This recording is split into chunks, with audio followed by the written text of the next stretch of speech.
الحمد للہ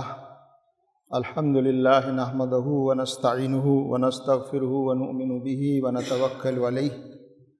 ونعوذ باللہ من شرور انفسنا ومن سیئات اعمالنا من یهده اللہ فلا مضل له ومن یضللہ فلا ہادی له ونشهد ان لا الہ الا اللہ وحدہ لا شریک له واشهد ان محمدا عبدہ ورسولہ ارسلہ بالحق بشیرا ونذیرا بین یدی الساعة من یطیع اللہ ورسولہ فقد رشد واہتدی ومن یعصمها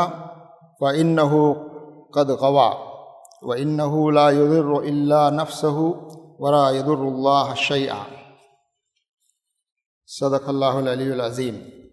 قال اللہ تبارک و تعالی فی القرآن المجید والفرقان الحمید۔ واعوذ باللہ من الشیطان الرجیم، بسم اللہ الرحمن الرحیم۔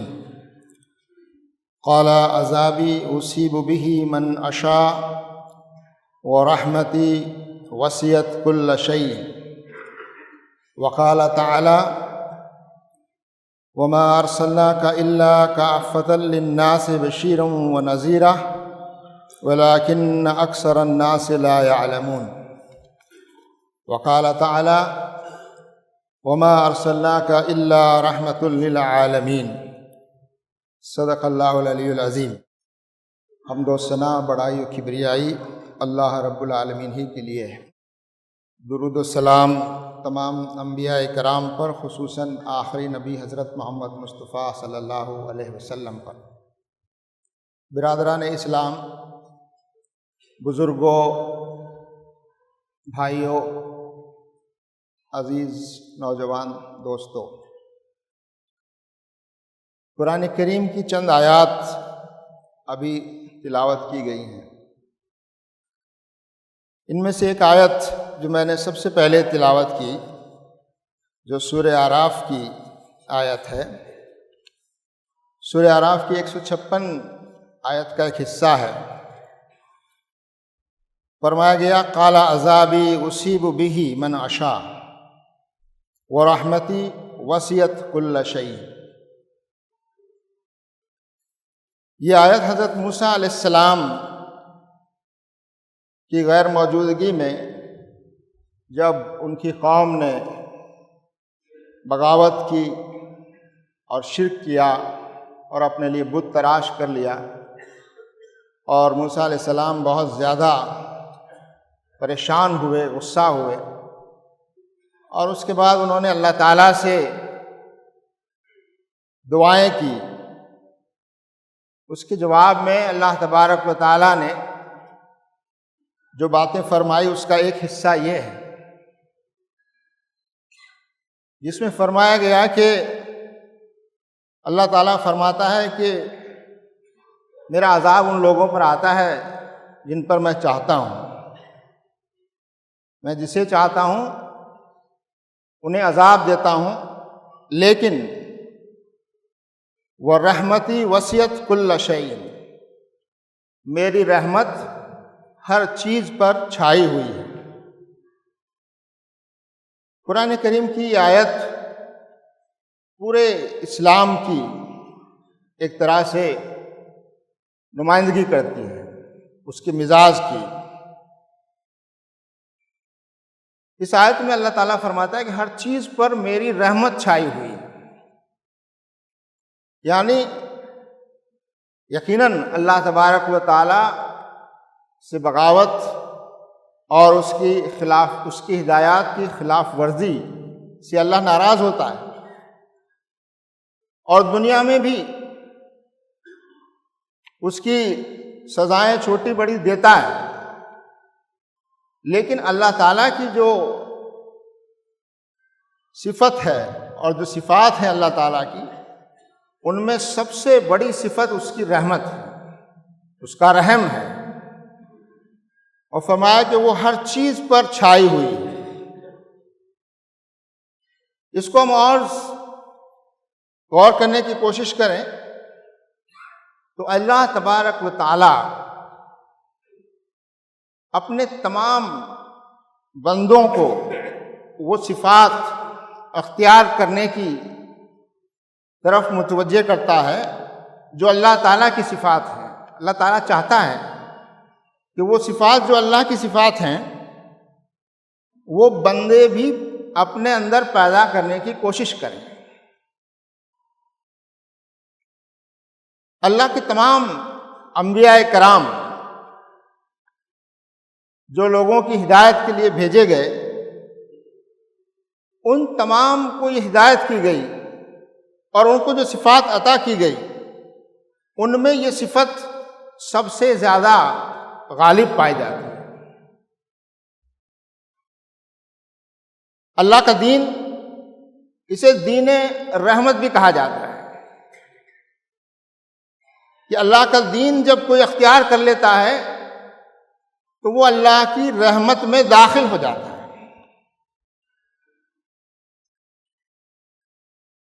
اللہ تعالیٰ کی رحمت اس کے تمام فیصلوں میں کار فرما ہوتی ہے۔ کبھی کبھی ہم کو یہ لگتا ہے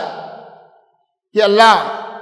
تعالیٰ کی طرف سے یہ آزمائشیں، یہ پریشانیاں ہمارے اوپر آ رہی ہیں، لیکن اس میں بھی اللہ تعالیٰ کی رحمت چھپی ہوئی ہوتی ہے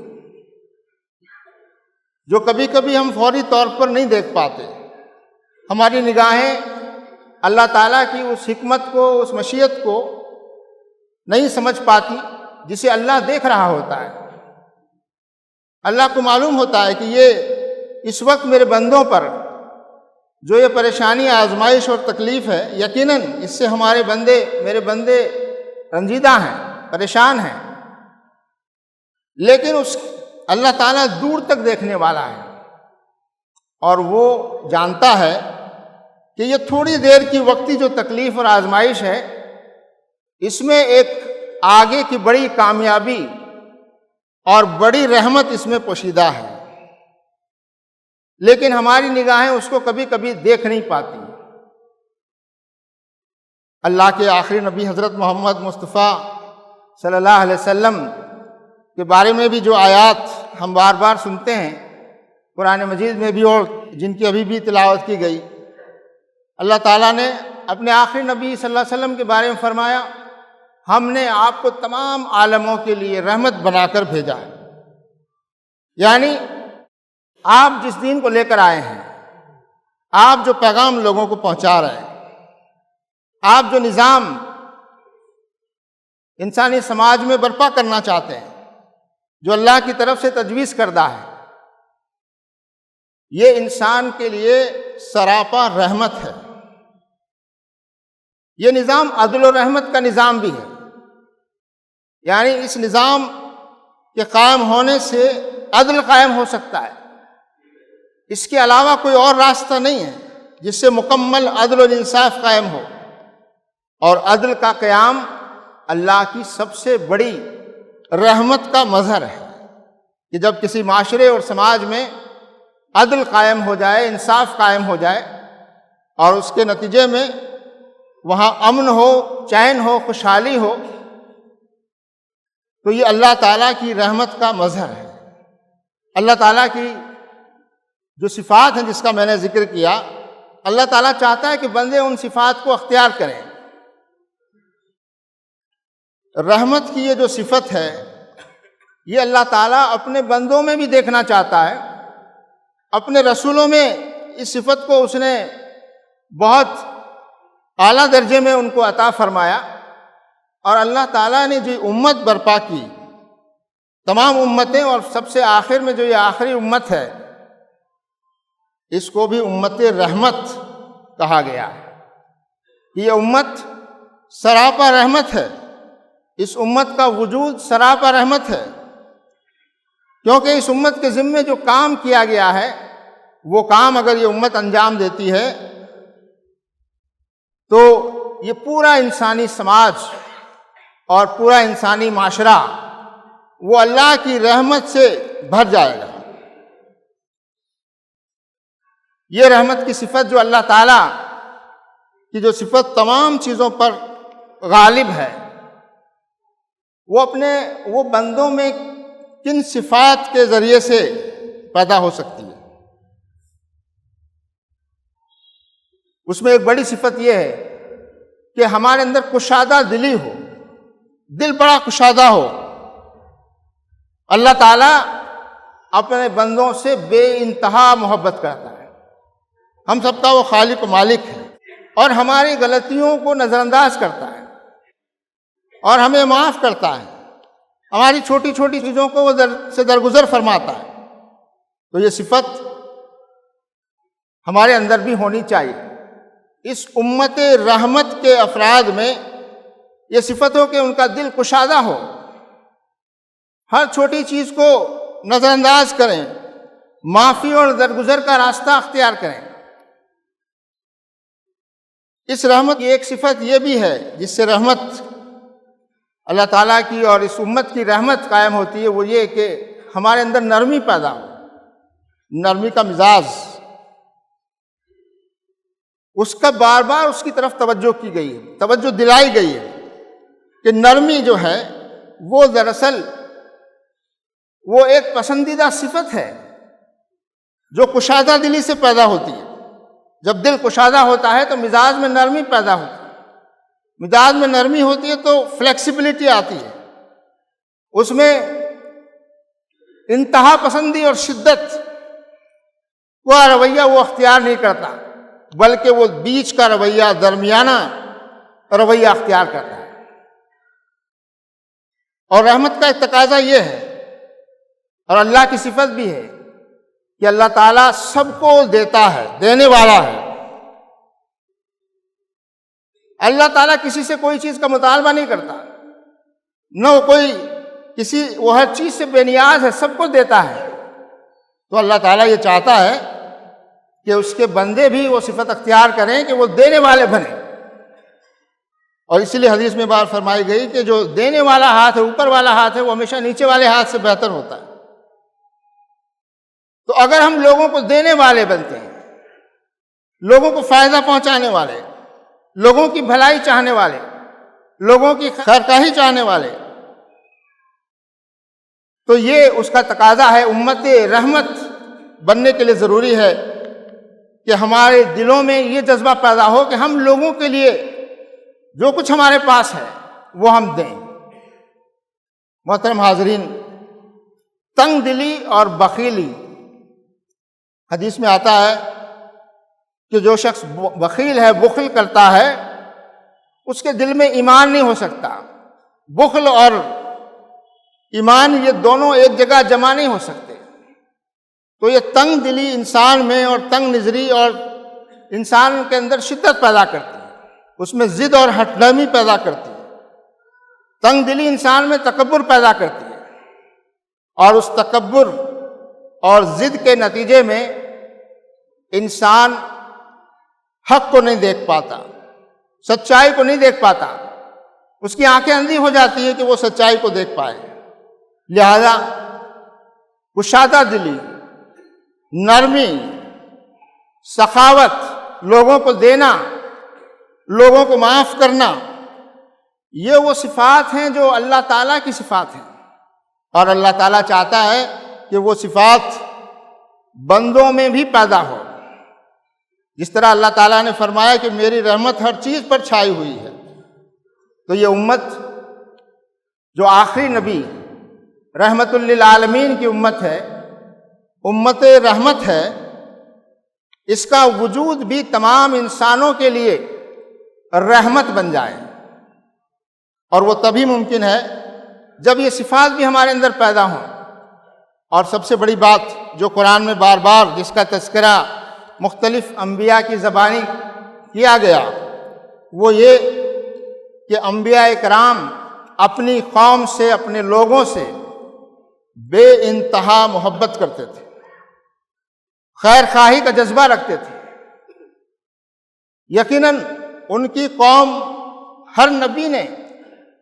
جب قوم کے سامنے دعوت پیش کی تو قوم نے ان کے ساتھ اچھا سلوک نہیں کیا، قوم نے ان کو اپنا خیر خواہ نہیں سمجھا، اپنا بدخواہ سمجھا، ستایا، پریشان کیا، ذلیل کیا، مذاق اڑایا۔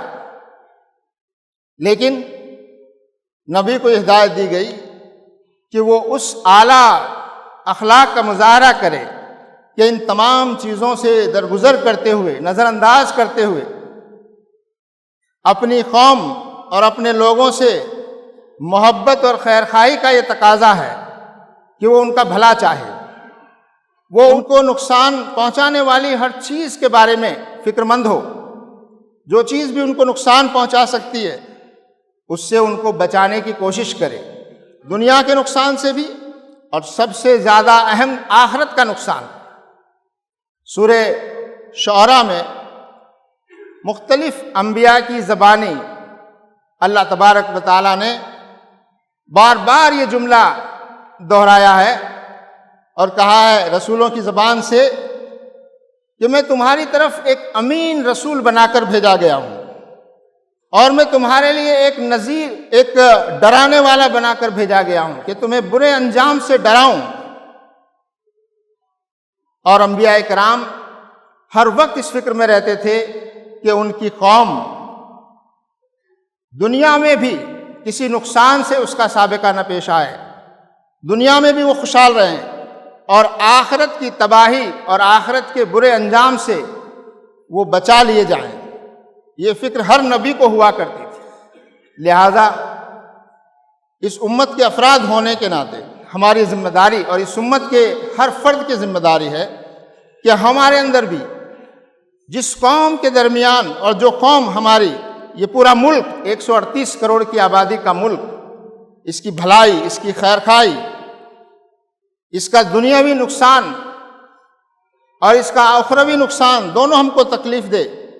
اور اس کی دنیاوی بھلائی اور اخروی بھلائی کے بارے میں جس طرح انبیاء اپنی قوم کے بارے میں فکر مند رہتے تھے، ہم بھی اپنی قوم کے بارے میں فکر مند رہیں، اور ہمارا یہ ملک